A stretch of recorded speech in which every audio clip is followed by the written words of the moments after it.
هنشوف كده يا شباب برضه تكملة للتقويم برضه هنشوف المجموعة بقى. ما هو خارج قسمة؟ أول سؤال معانا برضه يجيب لنا اختر أوجد خارج قسمة إكس تربيع ناقص 12 إكس زائد 20 على إكس ناقص 2. طبعا هنعمل قسمة مطولة برضه نفس الفكرة. يبقى هنعمل شرط الكسر، هنكتب هنا طبعا المقسوم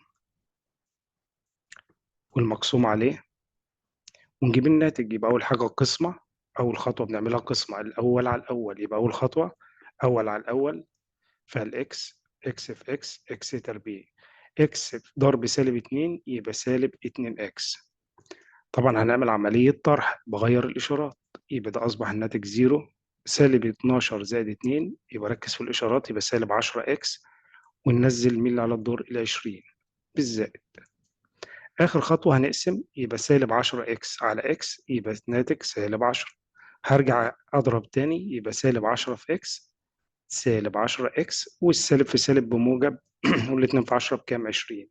طبعا طلعوا زي بعض، فاحنا لما نيجي نعمل عملية طرح بغير الإشارات يبقى الناتج صفر. إذا الإجابة هتبقى إيه؟ إكس ناقص 10. هندور عليها الإجابة رقم ج. طيب هنشوف رقم 2. طبعا هنا برضو معانا إذا كان حاصل ضرب القطري المربع قطري معين 50 وحدة مربعة، أوجد مساحة سطحه. طبعا لازم أكون حافظ قانون مساحة المعين. يبقى الاريا بالنسبة للمعين هتساوي نص حاصل ضرب طولي القطرين دي 1 في دي 2. يبقى نص في القطر الأول. طب أنا أصلا معايا حاصل ضربهم، هو جايب لي الضرب، ناتج الضرب كام؟ 50. يبقى على طول هنضرب كام في 50؟ يبقى 50 على الاتنين، يبقى الجواب كام؟ 25 وحدة مربعة. يبقى ندور في الإجابات هنلاقي رقم ج. طيب تعال نشوف بقى ثانيا في أجب عما يلي. رقم واحد هنا بقول لي أوجد خارج القسمة. هنعمل برضو نفس الفكرة، قسمة مطولة. نحط المقسوم في الأول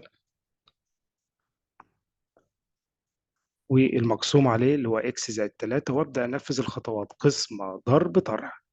هنبدأ بعملية القسمة. أول حاجة هنقول له الأول على الأول، يبقى هنكتب الإجابة فوق إكس تربيع على إكس، يبقى نقول له الجواب إكس. نضرب إكس في إكس إكس تربيع، و3 في إكس بكام؟ 3 إكس. هنبدأ ننفذ عملية الطرح، يعني بنغير الإشارات. يبقى ده أصبح الناتج هنا، طبعا هنحذف دول مع بعض بصفر، وأصبح معانا 5 ناقص 3 يبقى 2 إكس. وأسحب طبعا 5 ناقص 3 2، وأسحب الستة. أبدأ أعمل عملية قسمة تاني، يبقى الأول على الأول، يبقى 2 إكس على إكس يبقى موجب 2، وأرجع أضرب يبقى 2 في إكس ب 2 إكس، و2 ضرب 3 بكام؟ 6. طبعا هنا هنغير الإشارات، يبقى أصبح إحنا هنغير السالب لموجب، وكده الناتج باقي القسمة صفر. إذا خارج القسمة إكس زائد 2، يبقى إنه الإجابة إذا خارج القسمة هو إكس زائد 2. تمام. نبدأ بقى نشوف السؤال رقم 2. هنا طبعا برضو بيتكلم عن مساحة سطح المعين، فلازم أكون حافظ القانون برضو. يبقى الاريا للمعين نص في دي 1 في دي 2. يبقى نص حاصل ضرب القطرين، يبقى نص في القطر الأول 8 والقطر الثاني 10. يبقى نص ال 80 كام على طول؟ يبقى 40. وطبعا وحدتنا سنتي، يبقى سنتيمتر مربع. وبكده إيه؟ انتهى السؤال رقم 2. هنشوف بقى السؤال الثالث. أوجد طول قطر مربع. تمام. الذي مساحته تساوي مساحة سطح المعين. طيب أنا أقدر أشتغل المعلومة الأولى إن طول قطر مربع، بس مش عارف المساحة كام بالظبط. فقال لي المساحة هتجيب عن طريق مساحة سطح المعين، يبقى أنا هشتغل على الجزء الثاني. يبقى أقول له الاريا بتاع المعين هتساوي نص حاصل ضرب دي 1 في دي 2. طيب يبقى نص في القطر الأول 12 و5 من 10 في 8. طبعا هنا احنا لما نيجي نضرب نص حاصل ضرب قطرين ممكن استخدم برضو الآلة. طبعا اقول نص في 12.5 في 8. الآلة طلعت لي الجواب كام؟ 50. طب وحدتنا ما ننساش الوحدة، يبقى وحدتنا سنتيمتر ايه؟ مربع. فقال لي عن طريق المساحة انت هتجيب طول قطر المربع. طيب ايه رأيكم مثلا هنقول ان طول قطر المربع الاريا بتساوي ايه؟ طبعا نص دي في دي، يعني دي تربيع. فهنحط الاتنين فوق، يعني هنقول القانون ان مثلا لو كتبناها الاريا بتساوي نص دي تربيع، فعلى اساس ممكن اقوم جايب ان الدي اخد الجذر المساحه على طول. طبعا هنضرب في اتنين برضو، يبقى اصبح ان الدي تربيع هتساوي ضعف المساحه، وبالتالي ان الدي بيساوي جذر اتنين في المساحه كام؟ احنا جبنا الاريا بتاع المعين، يبقى نص في 50 جذر 100. هناخد جذر المية هتطلع كام؟ 10، وحدتنا برضو بالايه؟ بالسنتي. وبكده يكون انتهينا من حل النموذج باء في التقييمات. تمام. هنشوف بقى السؤال المجموعة ج. إذا كان حاصل ضرب طولي قطري معين 200 وحدة مربعة، أوجد مساحة سطحه. طيب هنبدأ نشوف السؤال ده هنحله إزاي. برضو نفس الفكرة. هنقول رقم واحد إن المساحة الاريا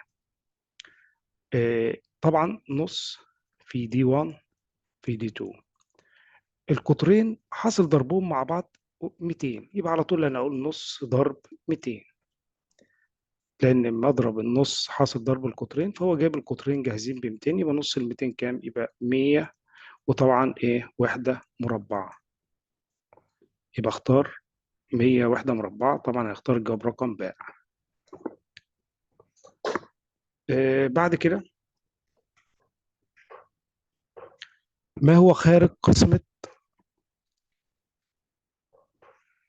اكس تربيع؟ برضه هنعمل قسمه مطوله على اكس زائد 5. هنقسم يلا الاول على الاول، يبقى اكس تربيع على اكس، فالاكس نضرب يبقى اكس تربيع، والخمسة في اكس بخمسة اكس. طبعا احنا حلينا برضو قلنا اول حاجة بنقسم بعدها نضرب نطرح. هنبدأ نحط على علامة طرح، ده طبعا بصفر، يبقى 12 ناقص 5 يبقى 7، ونزل الاكس واللي على الدور ال 35.